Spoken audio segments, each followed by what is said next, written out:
Hey everyone, welcome to October and to another edition of the SIP series on the Stir. This is the show for all you fans of the silver screen and the small screen. I'm your host, Trish Muyco-Tobin. And what's the SIP series without a resident entertainment guru, author, and sitcom producer, Debbie Baldwin. Hello, Debbie. Hey, Trish. Glad to be here. Excited. Happy fall.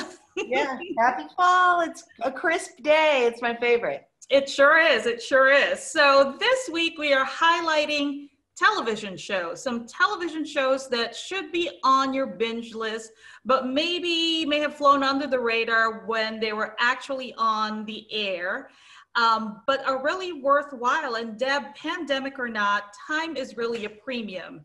And to me, especially my downtime. So we know that Debbie is not going to steer us wrong with this list. I love the fact, Deb, that you really scoured the dial, so to speak. We've got shows from the major networks and the not so major networks, and in a variety of genres too.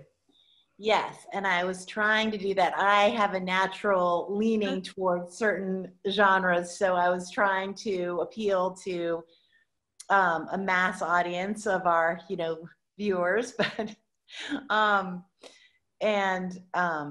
choose things that those shows that you kind of have a hangover after the last episode airs, and you almost are sad that you've seen it because you want to go back and start it over. You're suffering withdrawal. Yeah. Yes, and there are only, maybe a handful of shows in which I did experience that. I experienced that with Game of Thrones, with Seinfeld, with a few more, but you're right. You are kind of depressed, and it's like, how does life go on after this? Right. So it goes to show how you really get involved in the lives of these characters, and you're so into the show itself. So one of those shows, I would think, I know, Deb, this is one of your favorite shows because you often quote it during our podcast. This show was only one of 3 TV shows to win Emmys for all 4 of its principal cast members. The 2 other shows were All in the Family and Golden Girls, and this show, which was on NBC for 11 seasons total, and that is the show Will and Grace. Yeah, in my opinion, Will and Grace is one of the funniest, if not the funniest network sitcom to air.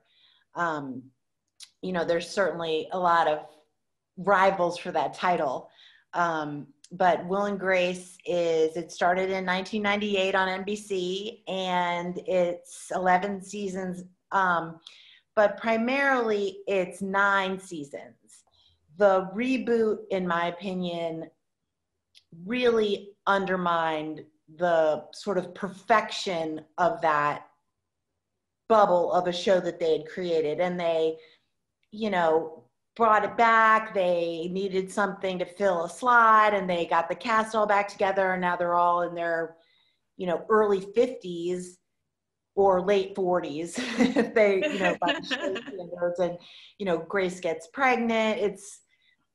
It goes off the rails so badly, and it's still funny if you are but creative. Nothing like that original that attracted you to the show to begin with. It was groundbreaking, with 2 gay characters as the main characters in the cast. Will Truman, played by Eric McCormick, and Jack, who's played by Sean Hayes. Not partners, but 2, friends who are both gay. And then Will's best friend, AKA Hag, as they call her in the show. The show pushes boundaries like you've never seen. Nothing is off limits. It's so refreshing in this sort of new era of political correctness, where you watch older shows and you think they could never do that now. They could never say that now. Yeah. And somehow on Will and Grace, they manage it. And it's the writing, the quality of the writing is unsurpassed, in my opinion. You're right about that. I mean, when the show first premiered in 1998, it was groundbreaking, and it was coming out of the shadow of The Ellen Show, which, as you recall, was canceled Right. abruptly during that coming out episode. So the producers here were really unsure if a show like Will and Grace would even succeed. But my gosh, the exact opposite happened, and it took off really, really well. And Deborah Messing had been kind of a sweetheart of the network for a long time. They had their eye on her as an actress, seeing that sort of Lucille Ball potential in her. And she had been on a show, Ned and Stacy, which was a very good, very funny sitcom starring Thomas Hayden Church. And in sort of a similar situation, they were living together because they had to. He had a job where he needed a wife, and she needed an apartment, something sort of that green card scenario from the movie we discussed last week. And that sitcom was, in my opinion, really, really good. And it didn't make it. It got canceled, and I think everyone was very disappointed, and they really wanted Deborah Messing in a role that had some legs where she could really shine, and they certainly found it with Will and Grace, for sure. Yes, definitely this was the role. And another one of her castmates who played Karen, Megan Mullally, she had actually auditioned for this role as Karen in Will and Grace right about the same time that she was being considered for Carrie, the lead female role in The King of Queens. And guess which role she took? And can you imagine that? Of course, that role went to Leah Remini and Kevin James, starring opposite her.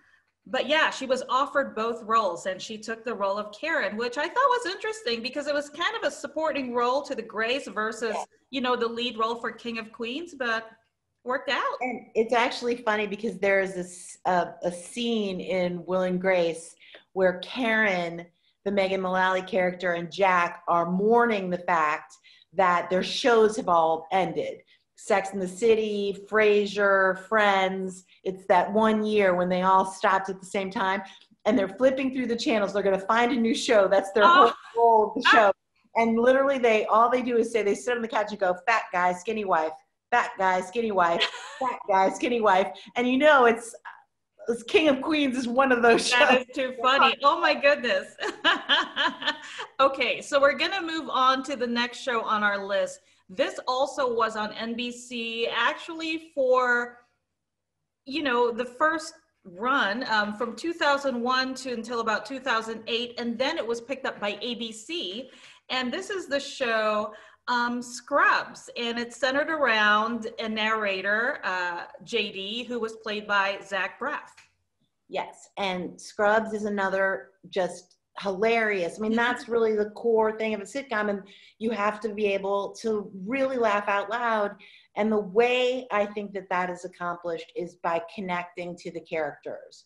And Scrubs is one of those shows. It's all medical interns. It's a hospital comedy. Zach Braff stars with Sarah Chalk and Donald Faison, who are all exceptional. Hilarious. All actors you see in small roles in other shows, and then they, land that part.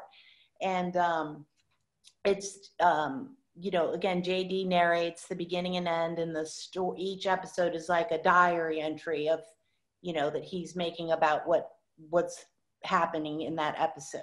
Which was a pretty cool format, I thought. Very cool. And very funny. Yeah, definitely. And I do, I didn't see the show's entire run, but I did see a few shows from the first season and a couple in the next seasons following that. One of my favorite characters was Perry, Dr. Perry Cox, played by John McGinley. Yeah. And this one I just learned recently, but the line that he would use every so often was, "What do you say there, Bob?" was the same line that he utters as Sergeant Red O'Neill in Platoon. Oh, I did not know that either. See, there you go. Which, I wasn't even. I love little things like that. Yeah. I mean, to me. Yeah, so and I just also, we've run across a couple of those actors now who pay homage to their original line, and I don't know if that's really the writer thing, trying to be smart about it, or the actor himself or herself trying to insert, an iconic role somewhere in their new project. But I just find that really fascinating that they do that. It's kind of cool. All right, so that show was set in the fictional Sacred Heart Hospital that was supposed to be in an inner city in California. It was filmed in a real hospital that had been shuttered. It was the North Hollywood Medical Center that the network leased and then refurbished for the show. But of course, NBC spent a pretty penny doing that, so they're going to recycle that set. And it's been used in a few shows, most famously, I would think, during the 5th season finale of the show we're going to talk about next, in which Pam goes to the hospital. And that is the show The Office, which ran for 9 seasons on NBC. I mean, honestly, we could spend the entire hour talking about The Office. We could spend all day talking about The Office. It is, as everyone knows, it is a reboot or remake of the British comedy starring Ricky Gervais, which I think only ran for 3 or 4 seasons. Yeah, it was only a couple seasons. You're right. This one, The Office, the U.S. version of The Office, ran for 9, and it's that documentary style comedy that is supposedly a film crew filming a day in the life, a lot of days in the lives of these everyday office workers at Dunder Mifflin Paper Company. And Steve Carell obviously runs the show there as the regional manager of Dunder Mifflin Scranton. Michael Scott. And the cast, has a lot of St. Louisans in it, surprisingly. Oh my goodness, yes it does. Ellie Kemper, Phyllis Smith, all St. Louisans originally. John Krasinski is an interesting backstory with him. He's cast as Jim, who's the main kind of love interest and the sort of voice of reason of The Office. And people who've watched The Office know that he's absolutely famous for this one look he gives the camera every once in a while of just utter disbelief at whatever Michael Scott has done. And is best friends and was roommates with the show's writer, BJ Novak, one of several writers, including Mindy Kaling, who's also on the show. So he had, a connection to the show before casting. So. Yes, and you mentioned Phyllis Smith, who is our hometown girl. And now, did you know that she was part of the behind-the-scenes team of The Office? She was actually a casting associate, but the director of the pilot really loved the way she was reading with the actors who were auditioning for the roles, that she was given a role herself as Phyllis, which was just, so fun to find out. And another one of those stories involves a writer and director for The Office, Paul Lieberstein, who is Toby Flanderson. So apparently Toby, the guy, Paul, is famously shy and reserved and really was only supposed to appear in one episode of The Office as Toby Flanderson. But he was so popular among the cast and crew, and of course, the viewers. I love Toby. I was always rooting for him, and I felt sorry for him that he stayed on as a recurring character for the show.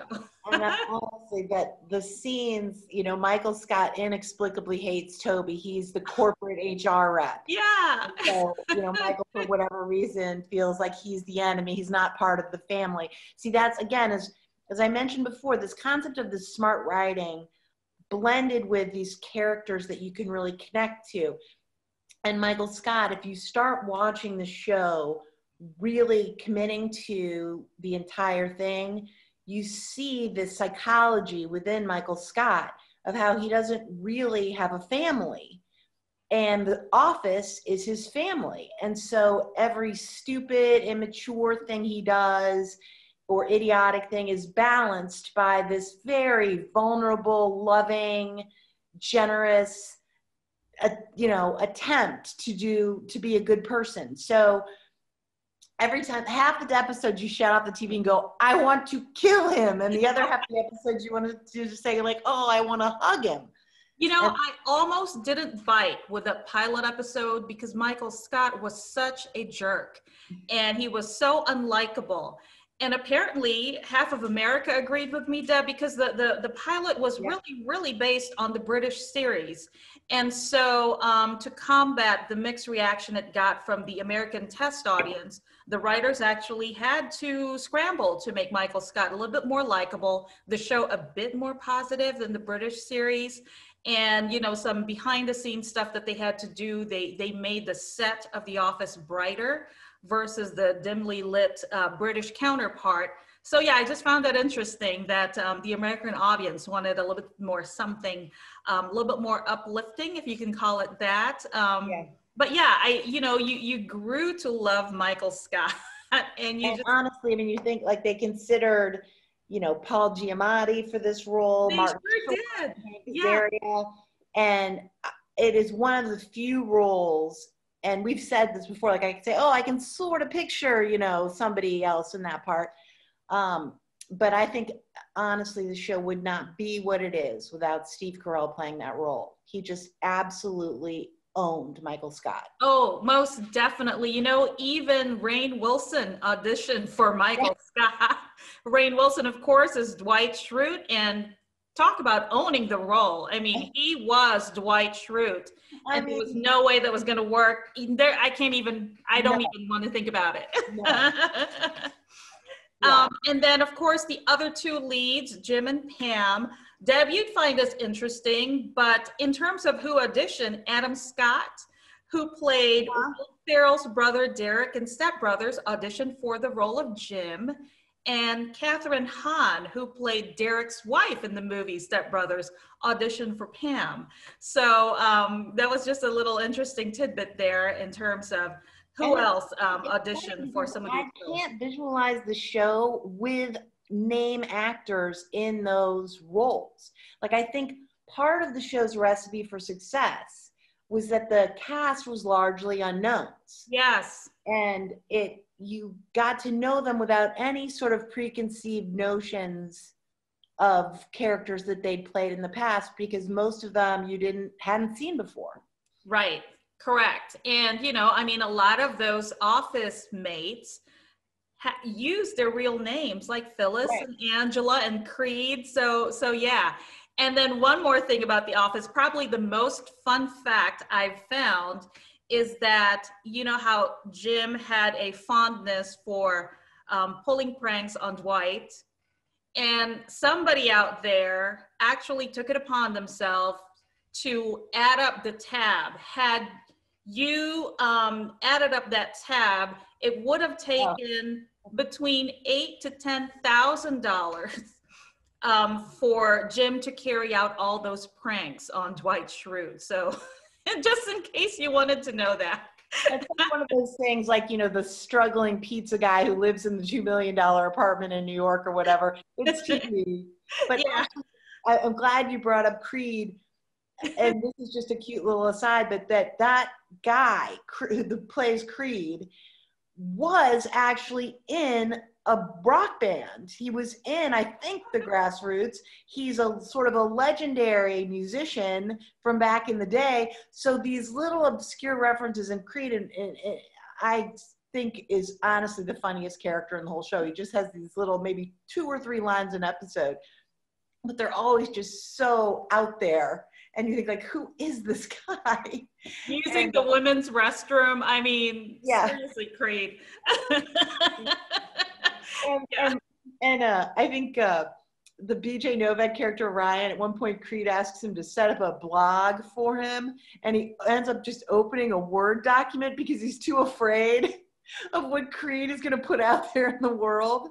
I mean, it's the best. It's such a good show. It sure is. It's probably one of those shows that, if you told me that I had to spend the rest of the year on a desert island and I can only take one show with me, this is going to be in the running for the #1 show that I would take with me. Yes. All right. So the next show aired on Fox for 12 seasons. And Deb, you know, I think I maybe I've seen a couple of these episodes, but I'm really very, very intrigued now that it ended up on your list. This show is very loosely based on the life and novels of Katie Reichs, who is a forensic anthropologist and also was producer of this show. And we're talking, of course, about the show Bones. Bones is a phenomenal show that a lot of people pass by. And if you, I don't know, like the age group, if you are of the age that you remember Quincy. Medical Examiner? Is, I mean, kind of a modern day Quincy. And okay.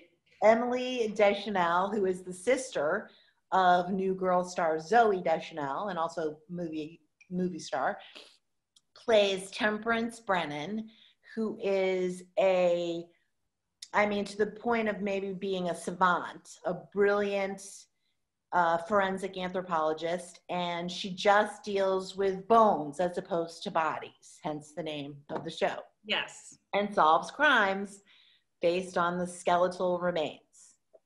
The ensemble cast, she leads the cast, and her FBI agent sort of partner, Celie Booth, who, interestingly, in the show, the character is distantly related to the Lincoln assassin, John Wilkes Booth.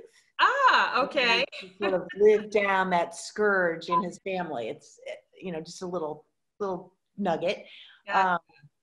And those two investigate the crimes, and then they have the supporting ensemble cast within what's called, I think they call it the Jefferson Institute, which is where they have one, guy who's an entomologist and one guy who's, they all have their various specialties that they bring together to solve the crime.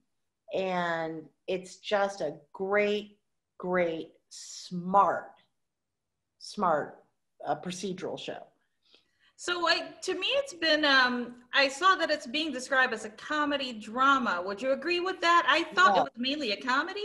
No, there are funny moments, but it's a drama for sure. It is a drama. Okay. Got it. There's some very, it's not Criminal Minds gory, but they're solving pretty, violent crimes. So it's not, you might laugh a little. Right. Her character, Temperance, they call her Bones. Mm-hmm. She's funny because she's quirky and she doesn't get things and she has no filter. So she's very open about telling people she's much smarter than they are. And it's funny, but not in a... I think the misconception comes from those trailers that they ran, because seriously, they were only running the, the punchline lines from the characters. And so that's kind of where I got the idea that this was more a comedy than anything. And I was surprised to see it described as a drama. So from one underrated show to another, this show has really been called by a lot of critics out there to be one of the most underrated shows on TV. And we're talking about the show Friday Night Lights, which ran on NBC for a couple seasons, then a couple more seasons on cable. 5 seasons total. And as you'll notice, and it's a newer phenomenon with these shows, that they bounce from network to network. Yes. That didn't used to happen. And when a show got canceled, it was over. But lately, and within the last, I would say 10 years, networks are not shy about snatching up a show that's been canceled by another network, especially like and sometimes it's a subsidiary of the parent company that owns both the cable channel and the network channel, and they're just moving it because it's not getting the kind of audience they want. Friday Night Lights is a classic example of that. It had an incredibly loyal audience, but it was not the size that the network wanted. That NBC was used to, I guess. And, it's based on a very well-known nonfiction book by H.G. Bissinger about this phenomenon of high school football in Texas. And this show just follows the story of the coach, who's played by Kyle Chandler, and his wife, who's played by Connie Britton, and the team and their family. And it is one of those shows where once they suck you in, it just does not let you go. And it's everything from these kids being injured on the field to, I mean, it's not just this whole concept of this, you know, winning the big game or this, you know, the fourth quarter. It's a very deep show that kind of peels the onion on these kids' personal lives and home lives and the marriage with, you know, the coach and his wife and their family. And it's just one of those shows that people obsess over. It was really, in its time, highly acclaimed. It won the Peabody Award and among other accolades. So yeah, and I remember when this show was on, there was, you know, you're right, it had such a core following, but I guess not enough to keep it going. And it's 5 seasons total, if you wanted to stream it. So, which is actually doable. If you want to do a quick binge, 5 seasons is very doable. And we're mad that it's not 9 seasons. You know what I mean? Like, think like, oh, this, you know, Grey's Anatomy is 27 seasons. Oh my gosh. For a year. Yes, exactly. So these next couple shows, Deb, I'm completely unfamiliar with, but I'm very, very intrigued by just because of the setup. The first one was on Fox for 5 seasons, and that is the show Prison Break. Fascinated by it. Prison Break is the single best show to binge watch out there. Really? Okay. Every episode is so smart and interesting and engaging. It stars Dominic Purcell as a guy who is wrongfully imprisoned for murder. He's accused, I think, of killing the brother of the vice president. Yeah. And Lincoln is the character's name. And Lincoln's brother, Michael Schofield, who is a structural engineer, very important in the plot, gets himself arrested after planning this elaborate way to break the brother out of prison, hence the name. And it is just this story of these brothers and these other inmates and this elaborate plot and how it's going to be executed, and the prison doctor and all these different, you know, players within the prison. And it's so smart. And I just love that setup. This is the show that when it's over, it's so sad. Yeah, okay. They rebooted it, which was a huge mistake. And for multiple reasons, which went against the original plot, and they hadn't thought it through. They just knew they had this built-in fan base who really wanted more. And it takes place in, I want to say, El Salvador or somewhere in Central or South America. And it's called Prison Break something else. The reboot. The reboot. Yes. Back burner the reboot and watch Prison Break. Got it. So apparently there was enough authenticity on this show. Of course, we're talking about the original show, that about a dozen prisons, Deb, actually banned the show on their premises. And from what I understand, Michael Schofield's tattoo is key to the plot. And it actually took 4.5 hours for the actor Wentworth Miller to get it applied on set. And an actual tattoo artist said that if the tattoo had been done for real, it's estimated that the tattoo design would take 4 years to get on your body, and it costs up to $20,000, just in case you're a super fan and you wanted to pay proper homage to the show. Yes, it's an elaborate tattoo, to say the least. All right.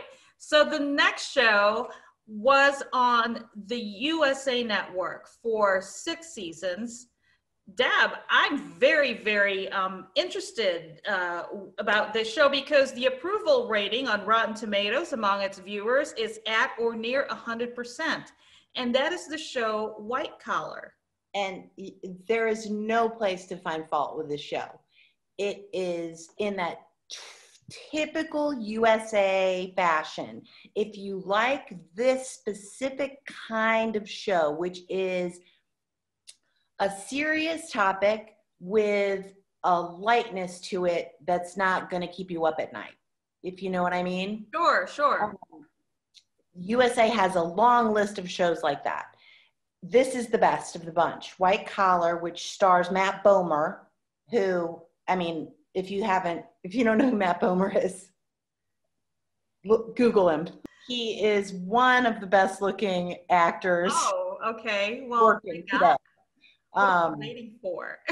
And he is openly gay, married with 3 children, great, leader for the gay community in Hollywood, to be out and proud with his husband and his children at award shows. And, it's just it's nice to see that even progressive Hollywood has a ton of gay actors in the closet. So it's great to see Matt Bomer living his true self. He plays the smooth and gorgeous con artist, Neil Caffrey, who has been arrested and is serving time in prison. There's a lot of little complexities to this, him getting sent to jail and him being released from jail. But the show starts with him in prison, and the FBI agent, Peter Burke, who's played by Tim DeKay, coming to visit him, and Neil offering him some tips on a case he's working on. And that evolves into Peter Burke letting him out of jail on a trial basis with an ankle bracelet to assist him in investigating some of the cases he's working on, which is these white collar crimes division of the FBI. Okay. Which Neil Caffrey, as a high-end con artist, has a unique perspective on.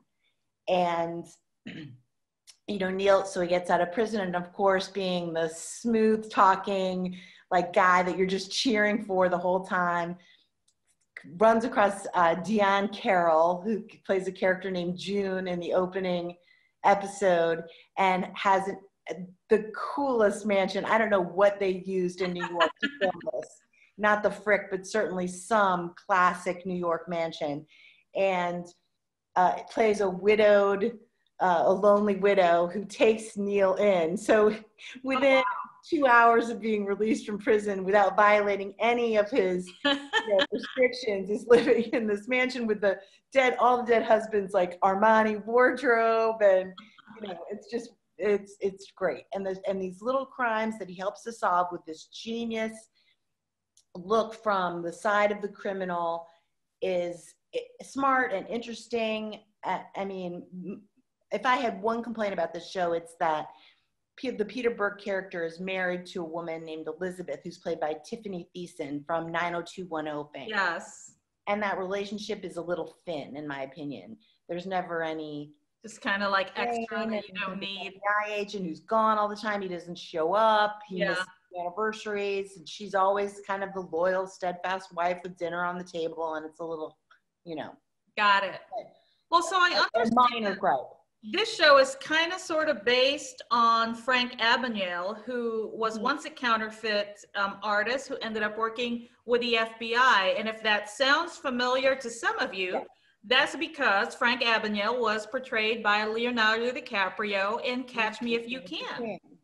Yeah, so I was pleasantly surprised to find that out, and I love that movie, and I love this concept about, the other insight, the other point of view, and that is from the criminal perspective. So yes, this has definitely been added to my binge list. And Deb, I don't know if you heard this, but the creator of the show, Jeff Easton and Matt Bomer, earlier this year was insinuating that they were trying to revive the show. And I hadn't heard anything since, but again, what are your thoughts? So you think it just kind of ended and should have ended right there, or what? I mean, they all kind of wrap up when the final episode airs. Don't they However, design the there are certain finale? shows Yeah. that you could reboot in a lot of different ways. You know, with the Matt Bomer character, he could even have a protege he's bringing up. Oh, and there's a very interesting, supporting role. His friend Mosey who is played by Willie Garson. Okay. Who most people remember from Sex and the City as Yes. Stanford Blatch. So it's a very good depth of cast. The talent is deep.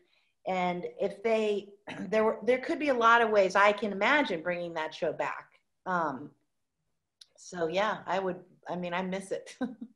Okay, so the next show on our list ran on FX from 2009 to 2015. And we are talking, of course, of The League. Deb, I did not know of this show until it appeared on your list. The League, I will warn everyone, the humor is raunchy. If that style of comedy, which is very raw, it's scatological, it's sexual, it's, as bad as you can get on basic cable. Got it. Not up your alley, then this show is not for you. However, this is a cast of trained expert comedians, and every scene has me doubled over laughing. I mean, I literally just am visualizing something from The League and I start laughing all over again. It stars Mark Duplass and Nick Kroll, and it's about, the reason it's called The League is these guys are all in a fantasy football league. And if you're not into fantasy football, it doesn't really matter. I'm not into it. And it doesn't make the show any less funny for me. Because it's really also about their lives and their interactions and how they're screwing each other over, trying to get these teams and win this. They've got these two different trophies they give at the end of each season. The Sacco is for the worst guy, and the Sacco is for the winner. And I mean, it's hard to talk through what's so great about the show, because it's this cast of comedians who make magic every single time. In every single episode, there's something to make you just laugh out loud. And that happens to me so rarely when I'm watching television. Which is really cool. I love shows that make you laugh out loud. And, from what I understand, much of the script is improvised because of the talent of these actors. And, again, that's not a world I'm familiar with, the fantasy football stuff. Right. But the show has really piqued my interest. The fact that it is funny that way. And, who doesn't need a good laugh these days? I mean, and there's, the idiot brother-in-law who keeps dropping in and screwing everything up. And there's, their best friend, Taco, who's this kind of crazy free spirit. And on top of that, the list of cameos. And I was going to say, I saw that. The parade of cameos is as long as your arm. The people who've been on this show, including famous NFL players who've made cameo appearances as well. Wow. Well, really fun to watch. So it's really a show for everybody, it sounds like, because if you are into football, into fantasy leagues, you'd recognize those guys. I probably wouldn't, but the parade of guest stars I was looking at, and I was like, wow, Meghan Markle, Ray Liotta, Keegan-Michael Key, JB Mark Cuban. I mean, Larry David, Snoop Dogg, Bob Odenkirk. So that's enough to at least make me watch a couple shows, because I'm really, really intrigued about this show. Yeah, it's great. All right, so I'm going to do my best to speak Danish here. Our next show is based on a Danish series, Forbrølsen, which translates to The Crime, but here in America, it translated to a show on AMC called The Killing. And I hesitate to include it because it's only 4 seasons, but it's so good that it's worth it. But I like that, again, if you're binging, Deb, the shorter the lifespan, the better. Well, I don't know, because you sort of think, oh, I wish there were more, when they're that good. True, but I don't know. Maybe you don't get attached to it as much if you're watching 2 seasons worth versus 9 seasons worth, Right. where you're so into their lives and you can't, imagine life without them. I don't know. Yeah, well, The Killing was 4 seasons, and it aired in 2011, and it starred Mariel Enos and John Kinnaman. And he is a Dutch actor. No, he is, oh, now you've got me all Danish and Dutch mixed up. Is he from Denmark or Holland? I have no idea. Northern European actor. European actor. Very good reputation. And Mariel Enos plays Sarah, and they are a detective team paired to investigate a killing. It takes place in the outskirts of Seattle. It is beautifully shot. I mean, this thing looks like a film when you sit down to watch it.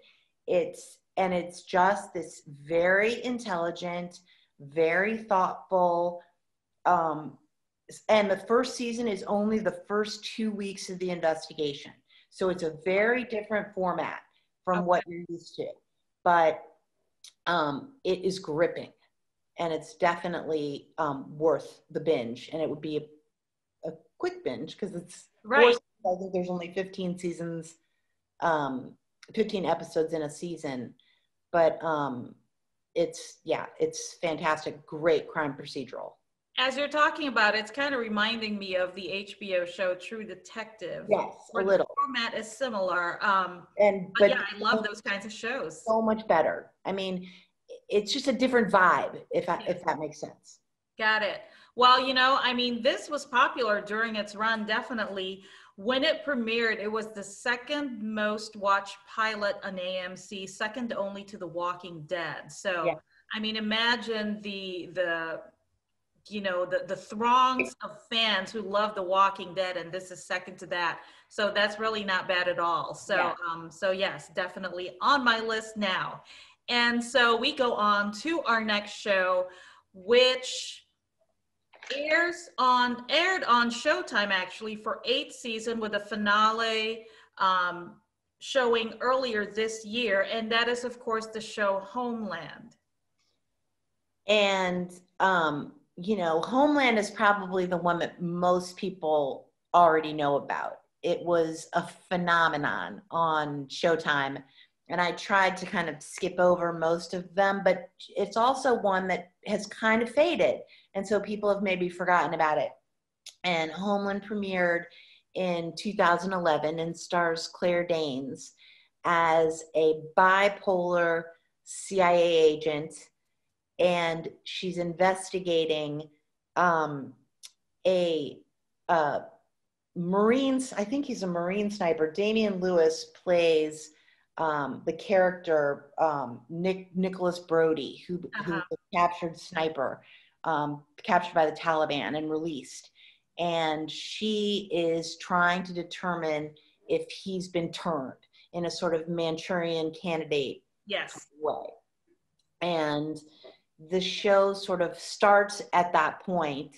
Also stars Mandy Patinkin, who is just phenomenal. He landed this role after leaving Criminal Minds after the 2nd season, which makes me wonder what went on there.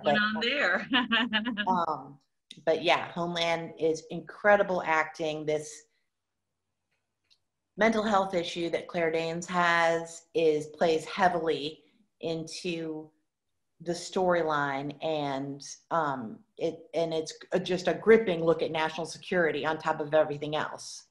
Okay, this show had always fascinated me because the setup is, really appealing to me. I just don't like Claire Danes. I don't know what it is about her, but I just never really took to her. Well, the thing about it is that the character is not likable.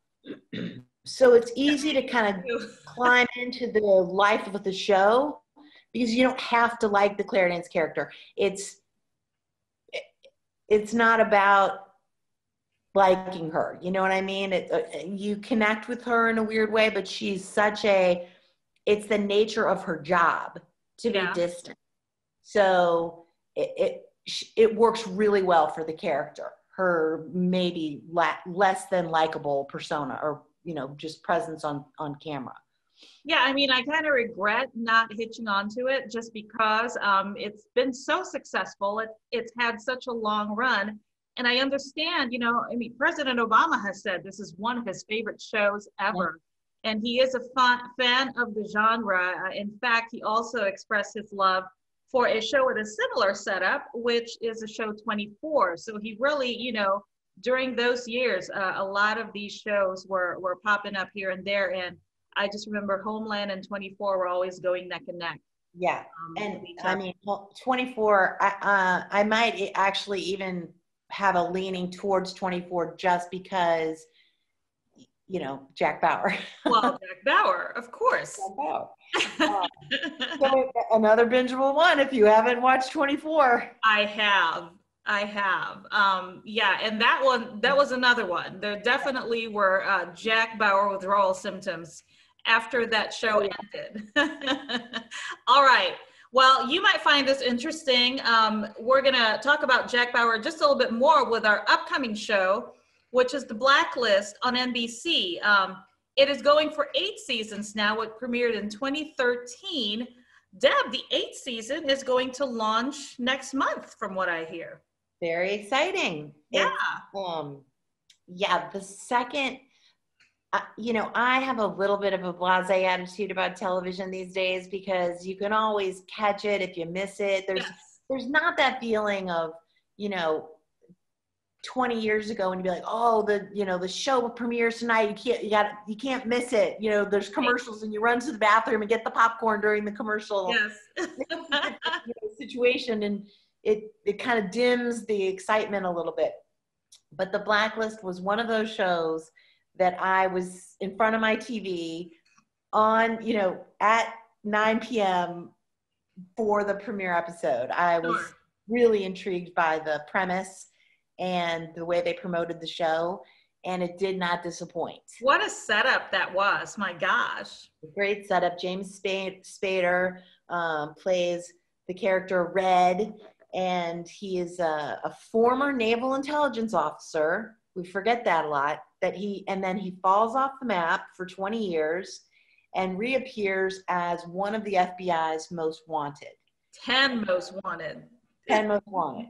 And he walks the opening episode, he walks into the FBI field office, gets down on his knees on the marble inlay of the justice symbol, and puts his hands behind his head and turns himself in. Which was so wild. I still remember that scene. And the way the story develops is that he comes to the FBI team and says that your 10 most wanted are peanuts compared to my blacklist. The list of people who are truly threats to the health and safety of every human being on this planet. Let me help you get the bad guys. And so it goes from there. Megan Boone plays a young FBI agent who, for some reason, the James Spader character has taken a real liking to, not in a romantic way, but in a sort of paternal way. And she is married to Ryan Eggold, the actor who's now taking the lead in the show New Amsterdam, which is a hospital drama. And so they're a young married couple, and she is the FBI agent, and Red is helping her and the team. And each episode goes one by one through his particular list of bad guys who all have these fabulous, nefarious names, the alchemist, the traitor, whatever. And it's just, they go a little off the rails sometimes when they inject this more kind of overarching plot. I don't know how to really describe it, but I love the episodes where it's just here's the bad guy, catch the bad guy in a very cool way. But yeah, that show is great. And James Spader, my God, I don't know if he's subsequently won an Emmy for this role or even been nominated. He's been nominated. He's certainly made the role his own. He, believe it or not, he was hired just days before the filming began. It really feels but, like it was James Spader's idea for Red to wear that fedora, the signature fedora, and other things that you associate with the character, the prescription glasses, his prescription sunglasses. James Spader actually needs those to see, and therefore it was it was worked into. He has almost, I would describe it as a signature monologue at the end of every episode where he tells some wackadoo story about like his past right before he's about to blow someone's head off. Exactly. The victim, and he's like, when I was a kid, I took a train from Budapest, from Sofia to Belgrade, and tell some crazy story. The guy's like, are you gonna kill me or what? Right. And my God, he really has done great things with that role. And so Deb, I was really surprised. I said we were gonna have another 24 reference here. The role of Red was offered to Kiefer Sutherland. Oh, I was wondering what the question was. Wrapping up 24 at the time. And again, eventually it landed on James Spader's lap, but can you imagine that? And I don't know, I want Kiefer to stay as Jack Bauer, So yes, so there you have it. What a list, Deb.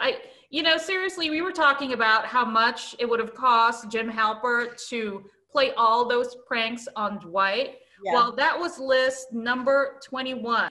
Approximately several months worth of binge-worthy list, and I'm really curious to see how long it would actually take someone to go through every show you've recommended. Imagine all that popcorn. So a lot of shows. A lot less than $8,000, which is what it cost Jim Halpert. Oh my gosh. But yeah, you can't complain that there's nothing to watch. I mean, especially with this list where we're giving you like entire seasons worth, sometimes a decade's worth of shows in one show suggestion. And so speaking of popcorn, Deb, we have a pretty cool recipe for you for a signature end of show treat. I know you're like just a basic popcorn kind of gal, but we are combining popcorn with something sweet, salty, and spicy for something a little different. And we are talking about spicy cocoa popcorn. And we're talking about cocoa powder, just a touch of sugar, a dash of cayenne pepper and salt, and that's it. And so it's just something different, perfect midnight snack for that movie you're going to see or that TV show that you're going to cuddle up to. That does satisfying. Sound yeah, easy to make. October, it's that sort of popcorn ball season, so it's good. Little seasoned flavored popcorn is perfect. Exactly, and it is relatively healthy. We're not talking about globs of chocolate and caramel. We're talking spices. But there's chocolate in there, so can't complain about that. So we will have this recipe for you on gazellemagazine.com. Deb and I will be back next time with list number 22. Isn't that right, Debbie? We'll go until we run out of lists. Yeah, exactly. That's the idea. So thank you all for joining us, and we will see you next time. Bye.